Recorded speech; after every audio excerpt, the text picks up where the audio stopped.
Apéritif de luxe. Quelles sont les 5 règles connues seulement des châtelaines? Bonjour et bienvenue dans cette nouvelle vidéo.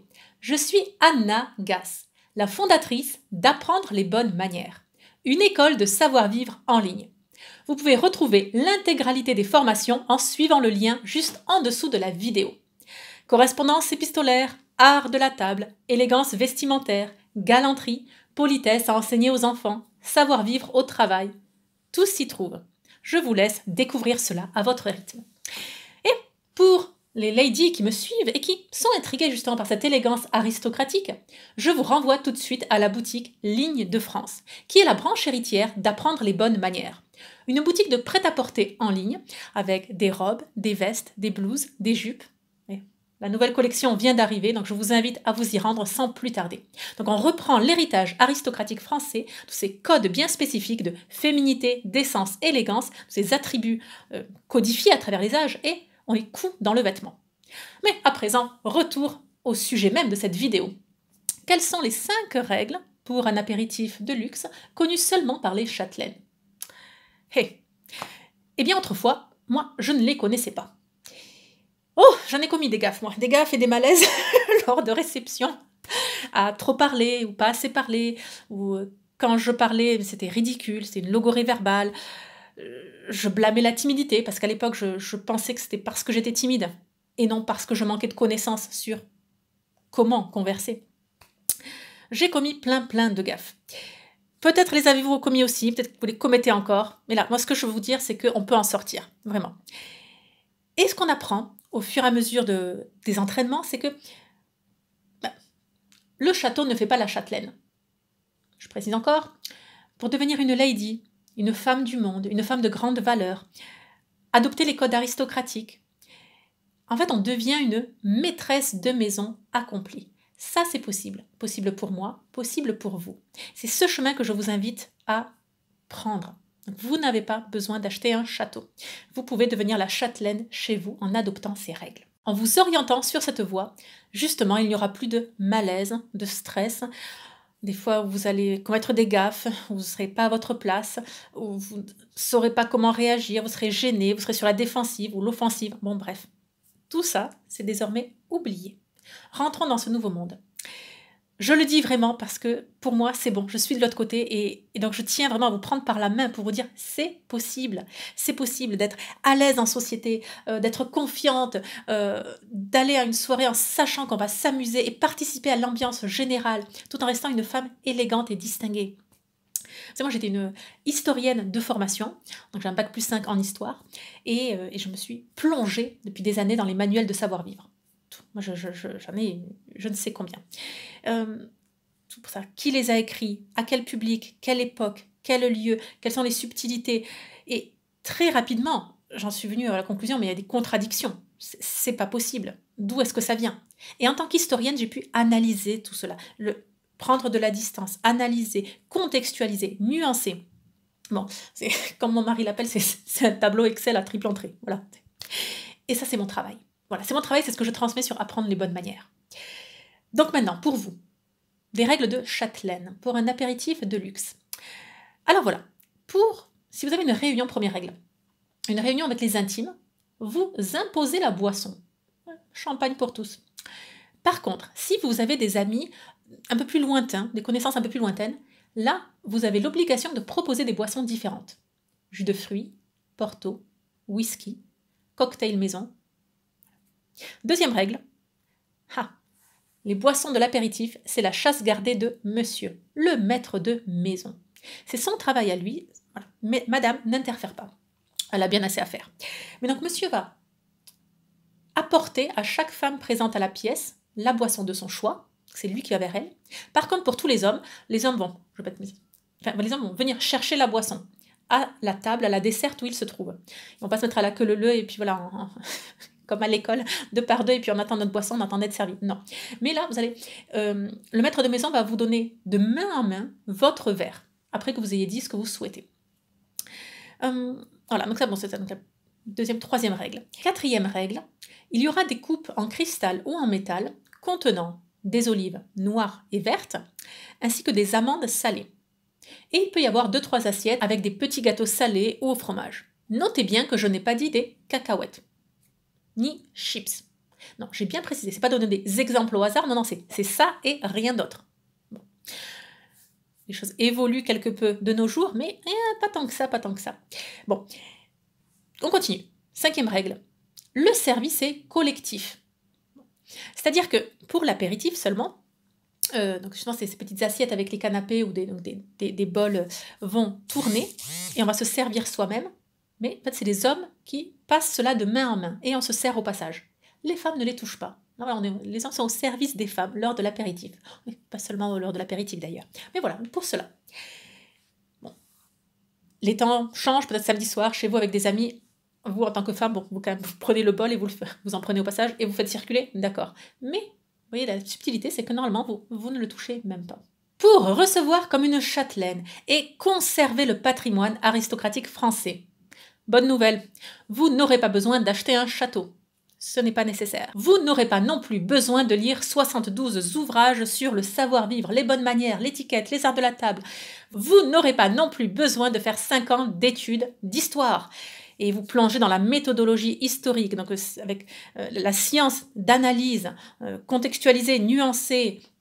Bref, je ne vous plonge pas dans toute cette méthodologie. Ce n'est pas nécessaire. Vous n'aurez pas besoin d'apprendre des listes et des listes et des pages par cœur. Non. Donc, pas besoin d'acheter un château pour fréquenter les châtelains. Bonne nouvelle. Pas besoin non plus d'acheter des vêtements de luxe pour fréquenter les bonnes personnes. Et non, justement. Là, on le voit dans d'autres vidéos. Donc, qu'est-ce que vous aurez besoin, vous, pour recevoir comme des châtelains et pour conserver le patrimoine français? Un crayon, du papier, oui, pour prendre des notes. 2, 3 heures de votre temps. Bon, divisé en 3, ça fait 3 soirées dans la semaine. C'est jouable, c'est jouable. Vous aurez également besoin de votre agenda pour vous fixer un rendez-vous avec vous-même. Et là, j'insiste, un agenda plutôt manuscrit, donc c'est engageant, l'écriture engage. 4e point, jusqu'à présent, ça va, on s'en sort. Vous avez besoin de votre meilleur ami. Quelques amis, qui seront vos invités. Là aussi, facile, n'est-ce pas? Des personnes de confiance, avec qui vous êtes à l'aise. Et avec tout cela, vous allez suivre les cours, les tutoriels, les formations, les programmes. Lesquels? Lequel, plus exactement? Celui que j'ai composé pour vous. Celui, justement, qui rassemble tout ce que j'ai appris, des manuels de savoir-vivre, l'expérimentation sur le terrain et comment devenir une maîtresse de maison accomplie. Suivez le lien juste en dessous de la vidéo pour découvrir la formation Art de la table, comment recevoir comme des maîtres de maison accomplis. Vous saurez tout sur l'étiquette française, les arts de la table, la politesse, la conversation, donc tout ce qui relève de ce dîner. À quel point c'est important en France, où la culture de la gastronomie et tant d'interactions se jouent autour d'une table. Feuilleter les anciens albums de photos, parce qu'aujourd'hui tout est sur l'ordinateur, mais donc feuilleter les anciens albums de photos. On ne fait des photos qu'au repas. C'est dire à quel point c'est important, c'est capital, et l'immense majorité des interactions humaines sont autour de la table. C'est primordial de connaître cela. Pourquoi? Pour sauver la culture française. Oui. À titre d'exemple, saviez-vous que la Pologne, mon pays d'origine, a été rayée de la carte pendant plus de 100 ans? De 1772 à 1918, la Pologne n'existait pas sur la carte de l'Europe. Il y a eu 3 partages successifs. L'Empire de Russie, le Royaume de Prusse et l'Empire autrichien se sont partagés la Pologne. Plus de 100 ans, ça fait 4 générations, 3-4 générations, comme vous voulez pour y compter, où la langue polonaise était interdite. Donc à l'école, on apprenait les langues des 10 pays. Et là, comment? C'est une prouesse vraiment à l'échelle mondiale de sauver une culture pendant plus de 100 ans. En fait, c'est donc le patrimoine polonais, cette culture immatérielle, et éducation domestique et l'Église qui ont sauvé la Pologne par la transmission de la culture. Et moi, c'est ce que je vous enseigne ici sur apprendre les bonnes manières. La culture française, ce patrimoine. Je ne dis pas qu'un jour on sera envahi, etc. Je ne dis rien. Écrivez votre propre futur. Ce que je vous dis, c'est qu'il est important de sauver et de conserver notre patrimoine culturel français, l'héritage aristocratique, l'héritage de la grande France.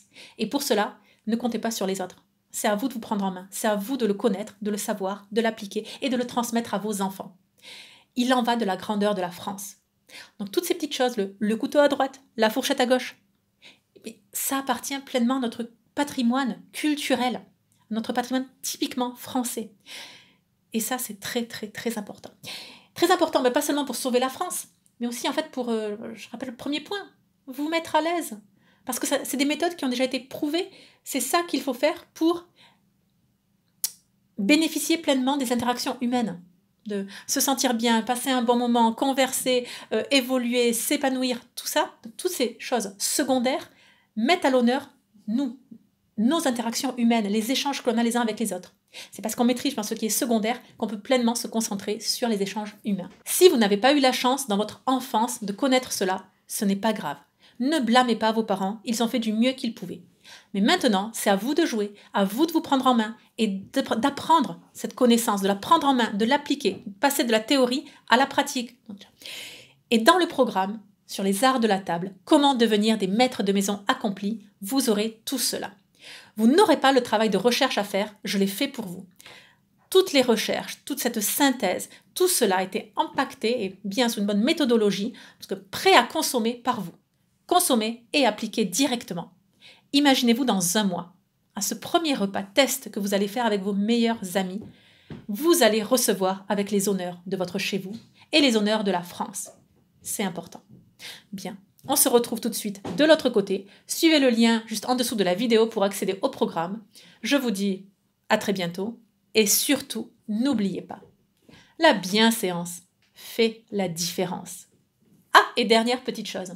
Pour celles d'entre vous qui sont intéressées par l'élégance vestimentaire aristocratique, je vous invite à découvrir une série de 30 cours. C'est entièrement gratuit. Vous suivez le lien juste en dessous de la vidéo, les informations s'y trouvent. Chaque jour, vous allez recevoir un mail avec une leçon bien particulière. Vous allez ainsi apprendre quel est cet autre monde. Peut-être que vous souhaiteriez l'intégrer, peut-être pas du tout. Mais en tout cas, vous saurez dans quelle direction, vous saurez les différences qu'il y a avec le monde actuel. Qu'on se le dise tout de suite, l'enseignement va totalement à contre-courant de ce que vous entendez autour de vous.